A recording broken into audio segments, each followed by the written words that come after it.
우연으로 만나는 삶의 이야기들이 잔잔한 감동으로 찾아가는 김은자의 행복한 문학, 김은자 시인입니다.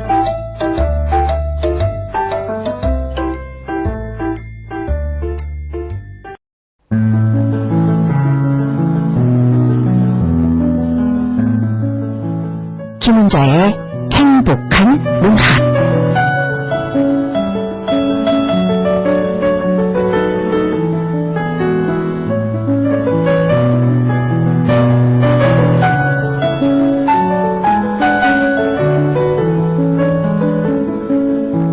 올해 5월은 좀 이상하다. 좀 날이 춥다 하는 생각을 했었는데요. 그런데 이번 주에는요, 갑자기 여름이 온 것 같아요. 봄을 더 즐기고 그 다음에 여름이 와야 하는데 말입니다. 우리가 사는 이 뉴욕도 봄이 좀 길면 얼마나 좋을까요? 꽃피는 것 많이 보고요. 춥지도 덥지도 않으면서 따뜻하고 화창한 봄 날씨. 또 멋진 행사들이 뉴욕 일원에 얼마나 많아요? 여기저기 구경 다니면서 봄이 좀 지루하다 싶을 때 여기저기 구경 다니고 놀다가 봄이 좀 지루하다 싶을 때 여름이 오면 좋을 텐데요. 아쉬움이 있어야 계절의 귀함도 아는 것 아닌가 하는 생각도 해보고요. 우리네 삶에도 사계가 있습니다. 인생의 봄, 참 짧고 빨리 지나갔던 것 같아요. 청년시대에는 방황과 모색으로 불태우느라 빨리 지나간 것 같습니다. 이제 우리는 어디쯤 서 있는 걸까요? 중요한 건요, 20대든 30대든 40대든 혹은 노년이든 남의 나라에 와서 정말 열심히 살았고 역경과 고난 속에서도 굴하지 않고 여기까지 와서 서 있다는 겁니다.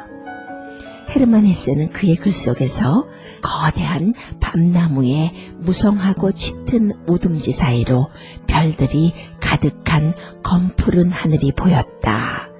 황금색의 별들은 사뭇 진지하게 떠올라 멀리까지 행복의 빛을 발했다. 그렇게 별들은 빛나고 나무들은 꽃봉오리와 꽃잎 그리고 암술머리를 훤히 드러내 보이며 그들에게 즐거움이든 고통이든 간에 거대한 삶의 의지에 몸을 맡기고 있었다 라고 했습니다.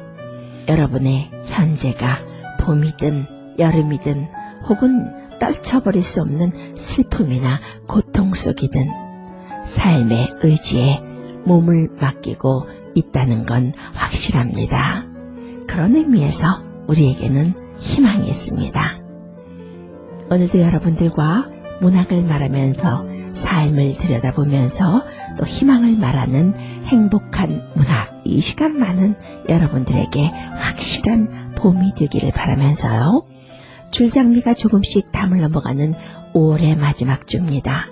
문학으로 삶을 들여다보고 문학으로 정서를 공감하면서 행복한 문학 시작하겠습니다.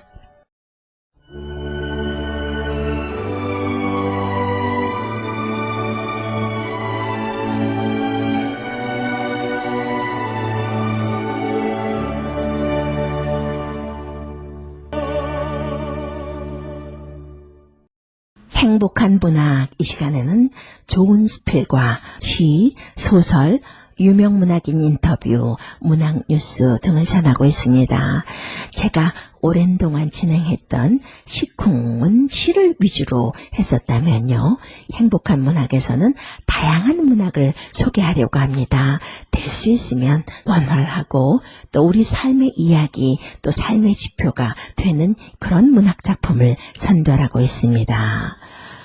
요즘 세상이 그렇습니다. 혼술, 혼밥, 혼자인 것에 몰두하는 시대입니다. 그러나 그럴수록 인간은 외롭고 두렵다는 사실이 또 우리를 슬프게 하죠. 함께 어우러지면서 서로가 서로에게 불빛이 되어주면 얼마나 좋은 세상이 될까요? 오늘은 조문자 수필가의 윗집 창문, 2023년 선수필 문학상을 수상한 작품입니다. 낭독 듣고 문학 이야기, 살아가는 이야기 계속하도록 하겠습니다.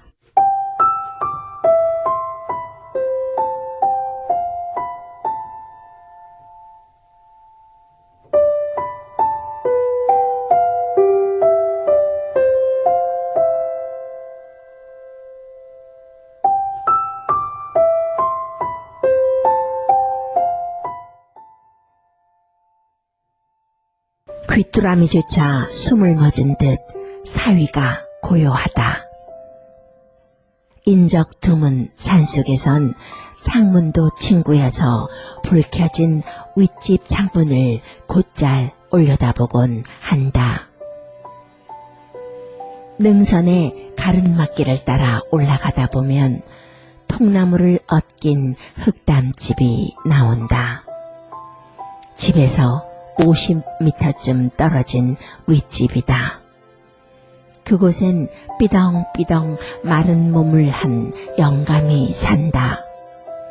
술기 오른 불구죽죽한 얼굴로 야외용 의자에 앉아 햇볕을 쬐거나 양파를 다듬거나 나무 밑 해먹에 누워 낮잠을 즐긴다.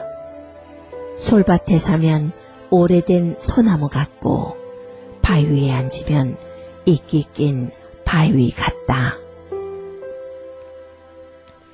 윗집 창문은 바깥으로 돌출됐다. 바람에 닳고 닳아 주인만큼이나 낡아버린 유리에 금이 갔는지 스카치 테이프를 군데군데 붙였다. 페인트 칠이 벗겨진 창틀색은 구닥다리 슬라이드를 떠올린다. 선반에 옛 노래가 꽥꽥 흘러나오는 고물 트랜지스터 라디오를 구색으로 놓아두었다. 아직 따지 않은 고등어 통조림이며 녹순 집게를 물린 빨래와 잡동사니가 올망졸망 섞여 있다. 여럿이 창가에 서서 누구네 집에서 팔순잔치 했다든지 아랫집 노총각이 드디어 베트남 여자에게 장가 갔다든지 참기름보다 고소한 동네 이야기로 수다나 떤다면 어울릴 듯 싶다. 해가 지기 무섭게 산골은 어두워진다. 낮에는 미미하여서 들리지 않던 소리가 온 산 가득 채운다. 가끔 북치듯 우는 소쩍새 소리 질펀하다. 목이 찢어지라 우러젖히는 고라니 구의 소리는 그악스럽다 못해 처절하다. 육덕 좋은 멧돼지 히뚜루마뚜루 숲을 헤집고 다닌다. 바람이 늑대 소리를 내질 않나. 전깃줄을 휘감아 휘파람 소리를 내질 않나. 장독대 옆 뽕나무를 살살 꼬여 뱀 기어가는 소리로 안달친다. 머리채를 잡힌 담쟁이 덩굴, 윗잎이 사그락사그락, 아랫잎이 파들파들 살비듬을 턴다. 등골이 오싹, 머리칼이 쭈뼛 선다. 들창가로 가서 윗집 창문께를 물끄러미 치어다본다. 푸르딩딩한 불빛이 희미하나마 반짝인다. 이 다사로운 풍경은 왜 이리 고맙고 정겨운가? 왜 이리도 시선을 떨리게 하는가? 여기 사람이 살고 있으니 두려워 말라 속삭인다. 그만 코끝이 찡해진다. 불빛이 주는 느낌이 아니라 내 생각이라 해도 괜찮다. 우중충한 마음 단박에 환해진다. 살아있음의 외로움, 사는 일의 두려움을 지그시 바라다 볼 수 있는 눈이 열린다. 윗집 창문은 다시 나를 건드려 잊힌 유년과 만나게 한다. 마른 버짐이 얼굴에 덕지덕지 핀 나는 어머니의 캄캄한 심연에 버려진 아이였다. 그때도 존재의 깊숙한 곳을 관통해 지나간 것은 창문이었다. 그 감동의 파장이 몇십 년이 흐른 지금에도 신기하게 똑같다. 아버지가 돌아오지 못할 나라로 떠나간 옛집은 마당이고 방이고 횡댕그러니 크기만 했다. 막새 기와에 100년 묵은 정막이 고여 있었다. 어머니는 땅거미만 지면 요강을 씻어 머리맡에 갖다 놓고 나를 등지고 누웠다.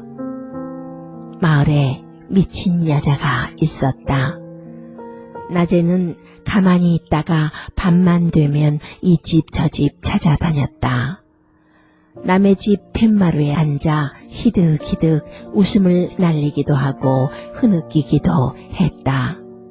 바람에 넋이었을까? 미친 여자였을까? 누가 나를 부르는 것 같아 방문을 열어보면 아무도 없다. 으스스한 열이 된 날, 공산 명월이 장지문 틈으로 방안을 쓱 비추었다. 가끔 밑바닥까지 저리게 하는 고요와 나뿐이었다. 소름 끼치도록 무서웠다. 어른이 되어 맞닥뜨리게 될 북풍 한설이 그때 이미 주눅들게 했는지도 모른다. 별이 가득 찬 하늘 밖 무궁한 곳을 헤매다 베개에 얼굴을 묻고 눈물 글썽이다 잠이 들곤 했다. 담벼락 너머 교회당이 있었고 보자기만 한 창문이 있었다. 밖으로 방범 창살이 촘촘히 박힌 내 방 창가에 서면 교회 창문이 보였다. 솔숲에서 이내가 아름아름 피어오르는 저물녘 세피아빛 알전등이 켜지고 사람들이 실루엣으로 아른거렸다. 나의 마지막 처지는 교회 창문에 꽂혔다. 공포에 짓눌려 잠들지 못한 밤에는 교회 창문에서 새벽까지 불빛이 새어나오기도 했다. 나로서는 알 도리가 없다. 아버지가 하늘나라 어딘가에서 광막한 어둠을 뚫고 지구의 조그마한 점인 딸을 애초로운 눈으로 지켜보고 있을 거라는 생각에 꼬리만 쫓았다. 그래서인지 휑하던 집에 훈기가 돌았다. 때문에 지금도 나는 어둠이 잉태한 여명을 믿는다. 생이 내 편일 때 자만하지 않으며 생이 내게 등을 돌려 끔찍하지 않은 무적일 때 참고 기다릴 줄 안다. 윗집 창문이라 해서 항상 불이 켜져 있는 것은 아니다. 고온의 겨울 들머리 귀때기 떨어지라 칼바람이 불어오면 느닷없이 하늘 꽃송이가 난분분 내린다. 영감이 짐을 챙겨 서울집으로 황급히 가버린다. 날은 할 일 없이 저물고 산초는 허기지도록 쓸쓸하다. 윗집 창문 가부좌 틀어 동안거에 들어간다. 아랫집 산방에 찾아오는 사람 없고 할 일도 없어 태반은 견뎌야 할 시간이다. 날마다 듣는 건 바람소리요, 보는 건 하늘이다. 베개 끌어안고 빈둥거린다. 그것이 나다. 산수유 성긴 가지에 꽃이 돋는다. 사락사락 햇살 그네 타는 소리에 들뜬 마음 지그시 누른다. 뒷다리가 통통해진 개구리가 풀섭에서 뛰어나오는 날, 후줄근한 잠바를 걸친 영감이 봄바람을 앞세우고 산마루로 돌아온다. 손에 든 커다란 통 속에 병아리가 담겨있다. 윗집 창문, 거룩한 소임을 맡은 수행자와 다르지 않다. 다시 불이 켜진다. 살아있음이 푸르게 물결쳐 온다. 마음의 창문 하나 만들어야겠다. 누군가의 배경이 되는 것보다 거룩한 일이 또 있으랴. 이 외로운 행성 어딘가에서 아버지를 일찍 여의고 이웃의 손길을 기다리는 소녀 가정을 위해 30촉 전등 하나 걸어 놔야 하지 않겠는가. 옛날에 로맨티시즘을 회상하는 그대를 위해 들창문 두드리는 밤비 소리 들으며 자판기를 두드리고 있는 나를 위해 이 밤 창문이 되고 싶다.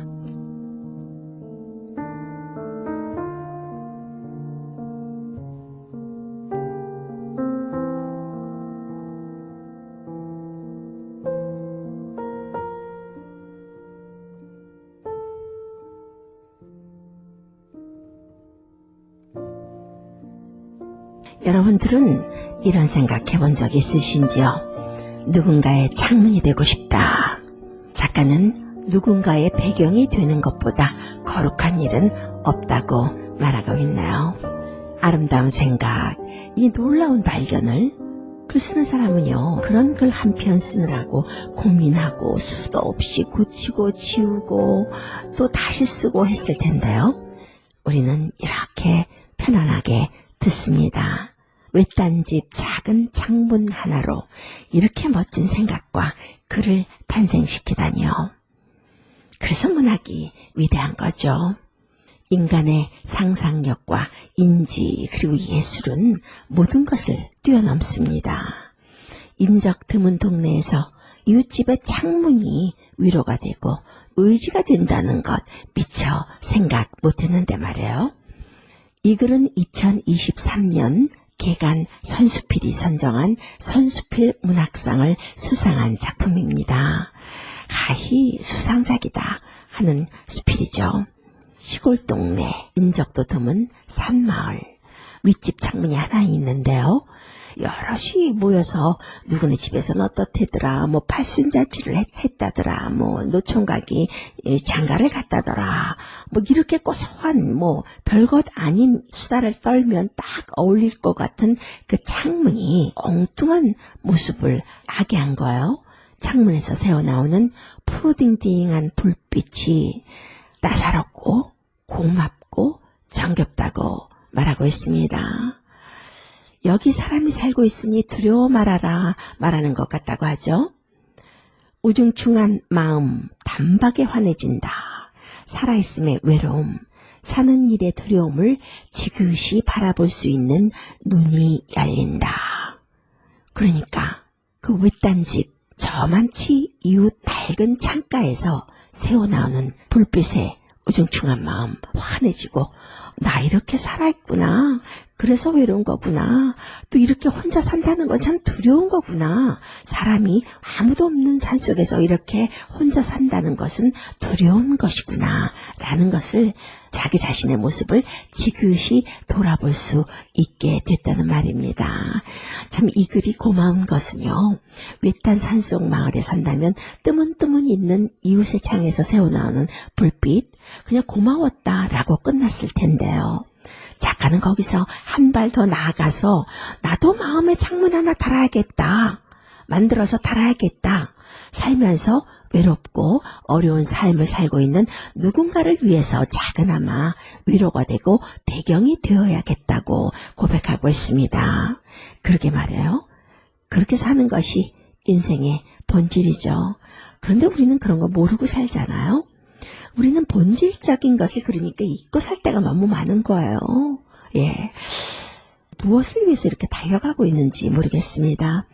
인간은 서로를 의지하고 보듬고 그렇게 사는 거잖아요. 그래서 가족이 있는 것이고 이웃이 있는 것이고요. 또 친구가 있는 거고 사회가 있는 것입니다. 이 창문이라는 것이 말입니다. 햇빛을 통과해주고 또 햇빛을 보게 해주는 시각적인 면도 있지만요. 세상을 향한 문이기도 하잖아요. 창문을 통해서 밖을 내다볼 수도 있고 누가 지나가나 이웃집에서 어떤 일이 일어나나 볼 수도 있고요. 저는 이 글을 읽으면서 이런 생각이 들더라고요. 만약 이 글을 쓴 조문자 작가의 이웃집에 창문이 없었다면 이런 느낌, 이런 글이 나올 수 있을까? 이런 생각을 해보았습니다. 창문 하면은 집의 창문만 말하는 것은 아니죠. 손좀 안에 창문 꼭꼭 걸어 잠그고 살아가는 요즘 시대의 우리 모습, 마음의 창문도 빛이 새어나올 수는 있게 좀 투명하게 열어놓으면서 살면 좋겠다라는 생각도 해보는데요. 요즘 사람들 남의 마음 혹은 남의 삶 I don't care입니다. 관심도 없고요. 열던 닫던 상관도 하지 않아요. 여기서 우리가 생각해 볼 것이 있는데요. 그런 분들이라고 어느 순간 단 1분이라도 외로움이나 살아가는 혹은 혼자라는 두려움이 없을까요? 모쪼록 마음의 창문 하나 만들어서 우리도 누군가의 배경이 되면 얼마나 값진 삶이 될까 그런 생각도 해보고요. 아버지를 여의고 이웃의 손길을 기다리는 멀리 있는 소녀 가장을 위한 것만 아니라요.